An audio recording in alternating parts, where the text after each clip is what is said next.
மூச்சுக்கு 300 தடவை அம்மா அம்மா அம்மான்னு சொல்லிக்கிட்டு ஜெயலலிதா மேடம் சொன்ன அந்த விஷயத்தை டோட்டலா மறந்துட்டு ஒரு பொருந்தா கூட்டணியா ஒரு கூட்டணியை ஒண்ணு அமைச்சுக்கிட்டு கேட்டா தமிழ்நாட்டோட நலனுக்காக இந்த பாஜகவோட கூட்டணி வச்சிருக்கோம்னு சொல்லிக்கிறாங்களே அவங்கள மாதிரியே நாம இருக்க மாட்டோம்.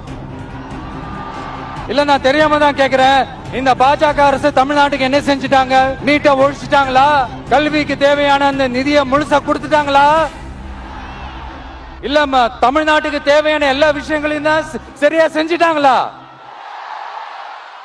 அப்புறம் எதுக்காக இந்த சந்தர்ப்பவாத கூட்டணின்னு நான் கேட்கல. புரட்சி தலைவர் எம்ஜிஆர் அவர்களோட உண்மையான தொண்டர்கள் அவங்க கேக்குறாங்க.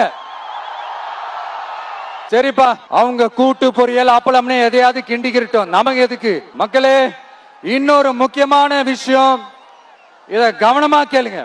அதிமுக பாஜக நேரடி ஒரு உறவுக்காரர்கள்னு எல்லாருக்குமே தெரியும். அவங்களோட கூட்டணி மேல மக்களுக்கு எந்த ஒரு நம்பிக்கையும் இல்லைன்னு எல்லாருக்குமே தெரியும். ஆனா அட் த சேம் டைம் இந்த திமுக குடும்பம் இந்த பாஜகவோட அண்டர் கிரவுண்ட் டீலிங் மறைமுக உறவுக்காரர்களா இருக்காங்கன்றது தயவு செஞ்சு மறந்துடாதீங்க.